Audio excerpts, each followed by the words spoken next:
There are responses of, I don't want to do that. There are responses of, well, what if I just use condoms but don't get tested? What did you say to that? I said, not good enough.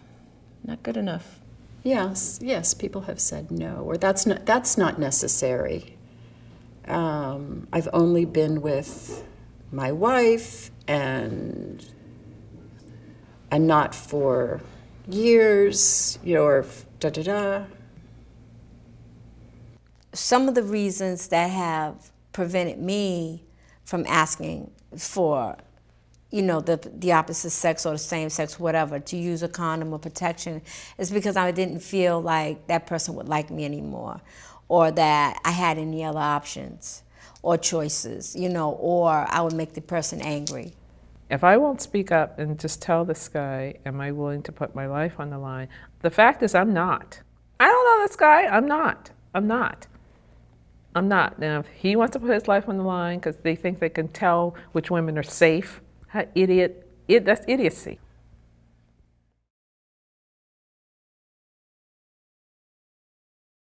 If he says you don't want to wear a condom, well then fine. I'm not sleeping with you. See you later. But you women have to learn how to say no. If you're not going to do it my way, then hit the highway.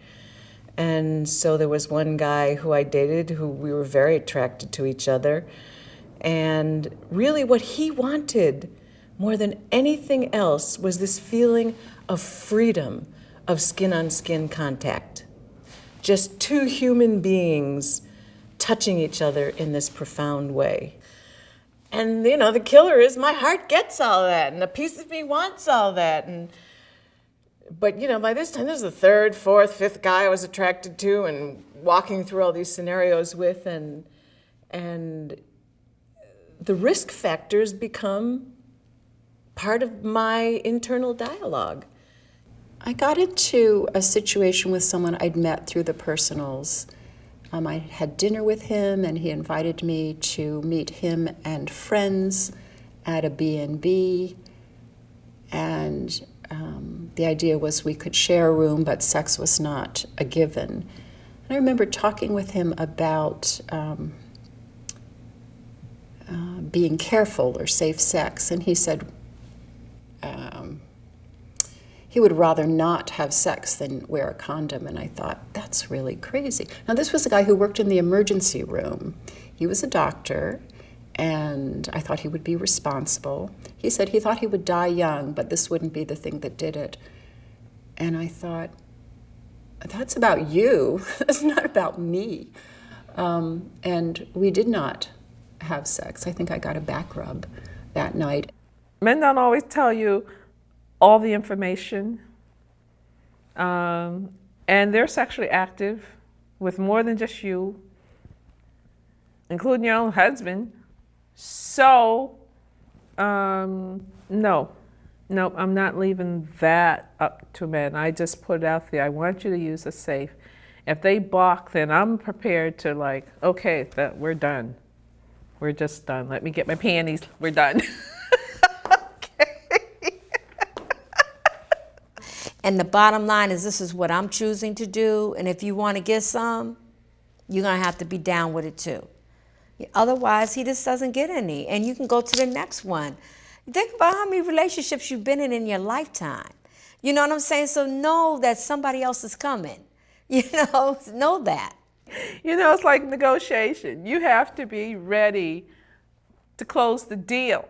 And if the other person isn't, you got to be prepared to get your marbles and leave. That's all I'm saying. So I always make up my mind early. I like this person. I would like to do this. Put it out there. Look at their response. And I'm willing to negotiate a little bit. If they said they're never going to use this, they're never going to do this, no one else has asked them, whatever crap they're saying to me, I come back with a position. In order for me to feel comfortable, and you really want me to do this with you, there's got to be some give. So let's step. Use it safe this time. And then every time you see me, use it safe. I became clearer for myself about what I wanted. I became more honest with myself about what risks I was willing to take and what I wasn't. So the most important piece is knowing what you're capable of and what you want. And that's a profound act of self-reflection, you know?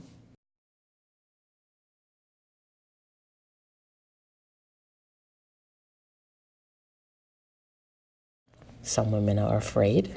You're in a domestic violence situation and, you're afraid of being beat. Then you're not going to ask that guy to put a condom on because you're afraid that he's going to slap you or something. Shut up, do what I say. No, nobody's ever gotten abusive, but I hope I have pretty good radar for that. I divorced my ex because he was abusive. I hope I would filter that out first, but that would be a really bad sign. It's horrifying to think about.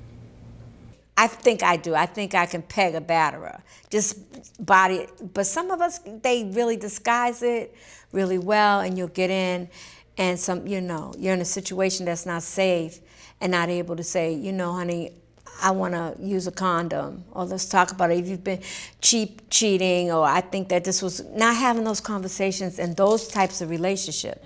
It is very hard. It's very hard to talk about contraceptives. And that's why I tell them, then if you don't want to talk to him about putting on a condom, here's yours. Carry them in your pocketbook. They don't have to know that you have it on. No one has to know that you have it on, but you have it on. I know for me, I need to be asking questions. And if I can't ask the questions, I need to prepare myself, especially if I know I'm going to get into something, insert a female condom. When it's time to do, nobody's the wiser. Women always felt like they were the underdog, and they still feel like they're the underdog. And they need to come forward and say, well, you know what, I'm not an underdog anymore, and you're not going to stomp on me and throw me in the garbage. How come I'm not feeling safe with another human being that I'm getting ready to share the most intimate part of my body with? Let's think about that for a minute.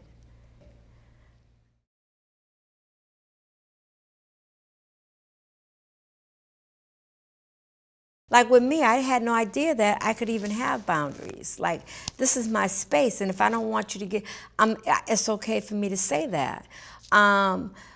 Setting up boundaries in terms of understanding what I want in a relationship and how much I'm gonna allow someone to do to me. You know what I mean? And being able to say, hey, no, that's not gonna work for me. You know what I mean? Having those kind of boundaries. You have to let that man know that I'm in control. You're not in control anymore. I am. I say what happens to me. And if every woman got out there and said, I'm going to be in control and I'm going to take care of me, then maybe we wouldn't have women being infected at the rate that they're being infected. You have a choice, honey. You have a choice on how you want to take care of yourself. You know what I mean? And nobody gets to decide that. Not even your husband.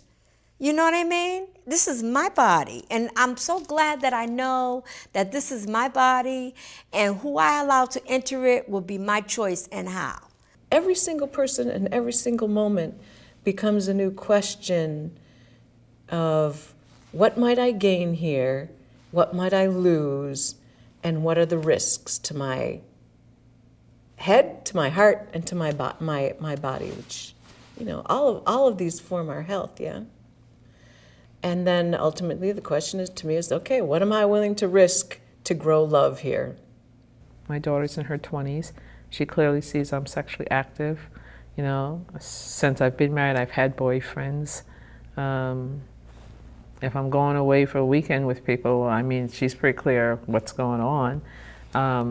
And I talked to her about how important it is to keep herself protected and safe. Birth control and condoms. Why? Because you cannot believe what men tell you. So I just say, what I always hope for you, that you are protected and safe. That's what I hope for you. You have the information, use it. So for me, and I'm not saying this for everybody else that's HIV positive, for me, I don't want to go into a relationship. I'm happy. I have my grandchildren. and I have my friends, and I have my work. And that's what I do. I put my whole self into what I do and trying to save. If I save one woman by telling my story, then I did my job.